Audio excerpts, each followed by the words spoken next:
Hi hello welcome to TV24. Pawan Kalyan గారు bullet ట్రైన్లా దూసుకుపోతున్నారని చెప్పాలి.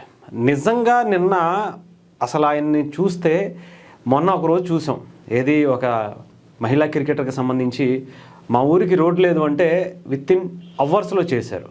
But నిన్న ఆయన రోజు రోజుకి జెట్ స్పీడ్తో దూసుకుపోతున్నారేమో అనిపిస్తుంది. అసలు ఇంత స్పీడు నిజంగా ఏ మంత్రి శాఖలో కూడా చేయలేదేమో అనిపించింది. నిజంగా ఒకసారి మీరు వినిపిస్తాను చాలా క్లారిటీగా. అటు ఒక పక్క చంద్రబాబు నాయుడు గారు, ఒక పక్క పవన్ కళ్యాణ్ గారు, మధ్యలో కొత్తగా నియామకమైనటువంటి కానిస్టేబుల్ ఒక అభ్యర్థి. ఒకసారి వినిపిస్తాను, చూడండి అసలు ఏం జరిగిందో. నేను మనస్ఫూర్తిగా అభినందిస్తున్నా. ఉద్యోగం వచ్చినా ప్రజల్ని మర్చిపోలా. మా ఊర్లో రోడ్డు సమస్య ఉంది సార్, అది పరిష్కారం చేయమని అడిగాడు. అది నిజమైన వ్యక్తిత్వం, మంచి మనసు. పక్కనే మా డిప్యూటీ సీఎం గారు ఉన్నారు. డిప్యూటీ సీఎం గారు మీ బాధ్యత రోడ్డు వేయించే బాధ్యత. ఆయన కూడా గిరిజన గ్రామాలన్నిటి కనెక్టివిటీ ఇవ్వాలనుకుంటున్నారు. తప్పకుండా చేసిందంటే ఒక్కొక్కరి కథలు. అలాగే గౌరవ ముఖ్యమంత్రి గారు నాకు ఆదేశం ఇచ్చారు ఇందాక, లాకే బాబురావు గారి ఇంటికి మన గ్రామానికి రోడ్లు లేవు, మీరు ఖచ్చితంగా చేయాలంటే గౌరవ ముఖ్యమంత్రి గారికి నేను ఈరోజు సభాముఖంగా మాటిస్తాను. వెంటనే దానికి రోడ్లు మనకి చేసే కార్యక్రమాన్ని శాఖకు నేను తెలియజేస్తాను. వెంటనే అంటే ఏదో గంటలో 2-3 గంటల్లో అనుకోవచ్చు. విత్ ఇన్ స్టేజ్ మీదే మళ్ళీ చంద్రబాబు నాయుడు గారు ఎవరైతే చంద్రబాబు నాయుడు గారు సీఎంగా ఆయన ఆదేశాలు ఇచ్చారో మళ్ళీ ఆయనతోనే ఆ స్టేజ్ మీదే డిక్లేర్ చేసి, ఇప్పుడే నేను మిత్రుడు పవన్ కళ్యాణ్ గారికి ఒక చిన్న మాట చెప్పాం. బాబురావు ఒక చిన్న కోరిక కోరాడు. ఆయనకు ఉద్యోగం వచ్చిన సంతోషం ఉంది కానీ ఊరి సమస్య మిగిలిపోయిందని, అవకాశం దొరకతానే నాకు ఒక మాట నా చెవులో వేశాడు.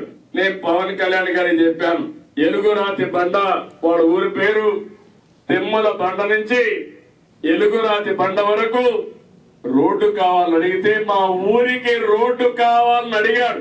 అడిగిన వెంటనే పవన్ కళ్యాణ్ గారికి చెప్పాను. ఇక్కడే ఉన్నాడు, ఎంత కమిట్మెంట్ తో పనిచేస్తున్నారో ఇది ఒక ఉదాహరణ మాత్రం. ఈ రోజే ఇంటికి పోతానే శాంక్షన్ కూడా చేసి పని కూడా ఇమ్మీడియట్ గా ప్రారంభిస్తారు. ఇది కూటమి ప్రభుత్వం యొక్క కమిట్మెంట్ అని అడుగుతుంది. నిజంగా చూడండి, ఆ స్టేజ్ మీదే అడిగారు, చంద్రబాబు నాయుడు గారు అడిగారు, మంత్రిగా పవన్ కళ్యాణ్ గారు అక్కడే ఉన్నారు. ఓకే సార్ చేసేద్దాం సార్ అని చెప్పారు.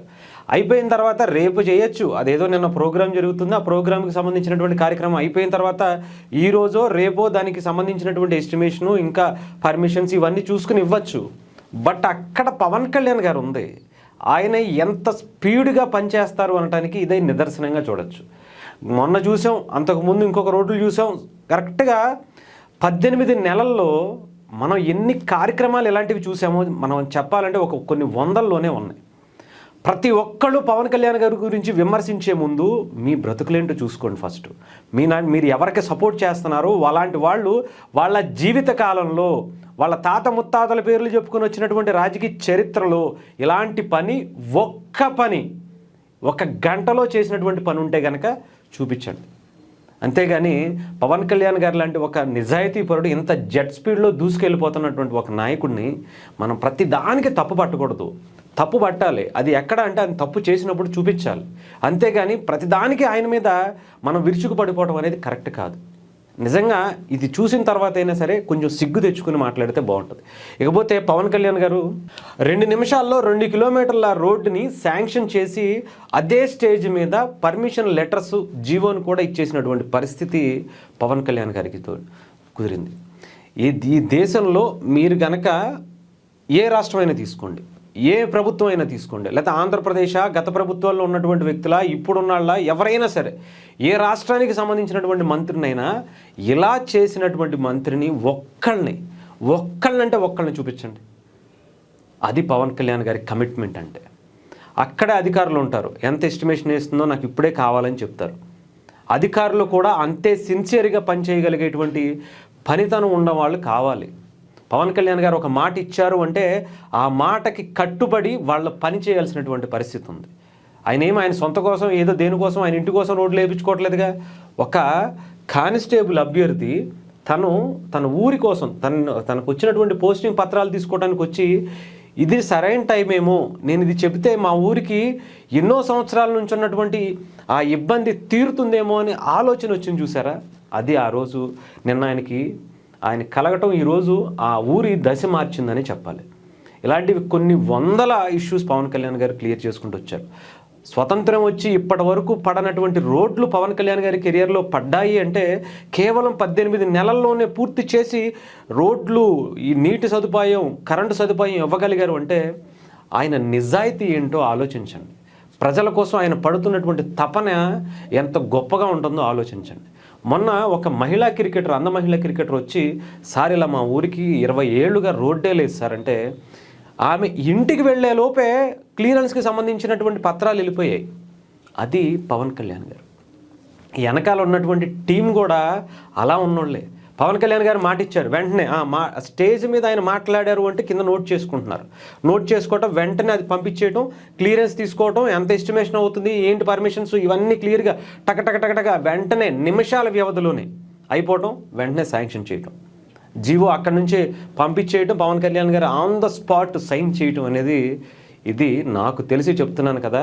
బుల్లెట్ ట్రైన్ మన ఇండియాకు వస్తుందో రాదో నాకైతే తెలియదు, కానీ దానికి సంబంధించినటువంటి ఏర్పాట్లు ఎప్పటికొస్తాయో మనకు అవుతుందో తెలియదు. కానీ పవన్ కళ్యాణ్ గారి పనితీరు మాత్రం ఆ బుల్లెట్ ట్రైన్ కూడా దేనికి పనిచేయదు అనేటువంటి ఒక సంకల్ప బలంతో ఆయన పనిచేస్తున్నారు. ఆయన టీం కూడా అలా పనిచేస్తుంది. నిజంగా అలా వాళ్ళు పనిచేయటానికి కూడా వాళ్ళు చాలా హ్యాపీగా ఫీల్ అవుతారు. ఇంత స్పీడ్గా, ఇంత జెట్ స్పీడ్గా పంపించడం, ఇంత జెట్ స్పీడ్గా ఓకే చేయటం అనేది కూడా వాళ్ళు నిబద్ధతతో పనిచేయాలి. పవన్ కళ్యాణ్ గారి అవకాశాన్ని వాళ్ళకి ఇచ్చారు కాబట్టి అంత అద్భుతంగా పనితీరు వాళ్ళు కూడా కనపరుస్తున్నారు. ఏదేమైనా పవన్ కళ్యాణ్ గారు హ్యాట్స్ ఆఫ్ అండి. మీరు ఇంకా ఎలాంటివి ఎన్ని రికార్డులు క్రియేట్ చేస్తారో నాకు తెలిసి ఇది ఒక అద్భుతమైనటువంటి రికార్డు. నేను చెప్తున్నాను కదా, ఈ 18 నెలల్లో పవన్ కళ్యాణ్ గారు వేసిన ప్రతిదీ కూడా చరిత్రలో నిలిచిపోయేటువంటి పనులే అన్నీ కూడా. అలాంటి గొప్పగా పవన్ కళ్యాణ్ గారు ముందుకు దూసుకు వెళ్తున్నారు. ఇలాగే ముందుకు వెళ్ళండి. ఆంధ్రప్రదేశ్ని ఒక అద్భుతమైనటువంటి రాష్ట్రంగా మీరు మాత్రం కూటమితో కలిసి వెళ్ళేటువంటి ఈ జర్నీ ఇంకొక మీరు అన్నట్టుగా 15 ఏళ్ళు ఉంటే మీరే ఊహించండి. ఎలాంటి మొన్న కూడా ఏ ఇష్యూస్ అయినా సరే ఆయన దగ్గరికి రావటమే పాపం, వచ్చాయా ఆ సమస్యకి అక్కడతో ఫుల్ స్టాప్ పడిపోవాల్సిందే అనేటువంటి పరిస్థితి పవన్ కళ్యాణ్ గారి దగ్గర ఉంది. డెఫినెట్గా అలాంటి మంత్రి ఆంధ్రప్రదేశ్కు దొరకటం అదృష్టమే.